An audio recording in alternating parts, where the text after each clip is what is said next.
கடந்த 2 நாளா நீட் தேர்வு பத்தி தமிழ்நாட்டுல அதிகமா பேசப்படுது. அதுக்கு மிக முக்கியமான காரணம் தளபதி தான். நீட் பிரச்சனையை பத்தி தளபதி பேசினது பெரிய அளவுல விவாதங்களை ஏற்படுத்தி இருக்கு. சோ பாஜக தரப்புல இருந்து தளபதிக்கு கடுமையான எதிர்ப்புகள் வந்துகிட்டு இருக்கு. இந்த நிலைமையில தமிழ்நாட்டோட பாஜக தலைவர் அண்ணாமலை தளபதியை பத்தி பேசியிருக்காரு. சோ அவர் என்ன சொன்னாரு அப்படிங்கறத பத்தி இந்த வீடியோல டீடைலா பார்க்கலாம். தமிழக வெற்றி கழக தலைவர் தளபதி நீட் தேர்வை ரத்து செய்யணும் அப்படின்னா ஒன்றிய அரசு சிறப்பு பொதுப்பட்டியல் ஒன்ன உருவாக்கி அதுல கல்வி அண்ட் சுகாதாரத்தை சேர்க்கணும் அப்படிங்கிற மாதிரி பேசியிருந்தாரு. தளபதியோட இந்த ஒரு பேச்சுக்கு தமிழக மக்கள் மத்தியில அமோகமான வரவேற்பு இருக்கு. ஆனா மத்தியில ஆட்சியில இருக்க பிஜேபி இதை கடுமையா எதிர்க்கிறாங்க.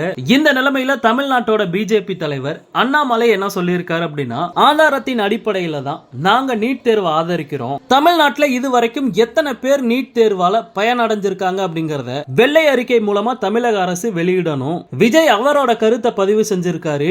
யார் என்ன வேணாலும் சொல்லட்டும், எங்களுக்கு ஒரு பிரச்சனையும் இல்ல. திமுக சார்ந்த அரசியலை விஜய் கையில் எடுக்க போறாரு அப்படின்னா வாழ்த்துக்கள், எங்களுக்கு எந்த பிரச்சனையும் இல்ல. பாஜக மட்டும் களத்துல தனித்து நின்னு போராடும், அது எங்களுக்கு சந்தோஷம் தான் அப்படிங்கிற மாதிரி அண்ணாமலை பாத்தீங்கன்னா ஒரு பேட்டி கொடுத்திருக்காரு. சோ தளபதி நீட் தேர்வை பத்தி பேசினது பெரிய அளவுல விவாதங்களை ஏற்படுத்தியிருக்கு. நீட் தேர்வை எதிர்த்து பேசினதுனால தளபதி திமுக பக்கம் சாஞ்சிட்டாரு அப்படிங்கிற மாதிரி பேசுறாங்க. ஒருவேளை நீட் தேர்வை ஆதரிச்சு தளபதி பேசியிருந்தாரு அப்படின்னா பாஜக பக்கம் சாஞ்சிட்டாரு அப்படிங்கிற மாதிரி பேசியிருப்பாங்க. பட் மக்களுக்கு எது நல்லதோ அதை தான் தளபதி பேசுறாரு. ஓகே நண்பா, இந்த நியூஸை பத்தி உங்களுடைய கருத்து என்ன அப்படிங்கறத மறக்காம கமெண்ட்ல ஷேர் பண்ணுங்க. தளபதியோட எல்லா அப்டேட்டையுமே மிஸ் பண்ணாம பார்க்க நம்ம சேனலை சப்ஸ்கிரைப் பண்ணி சப்போர்ட் பண்ணுங்க. தேங்க்யூ.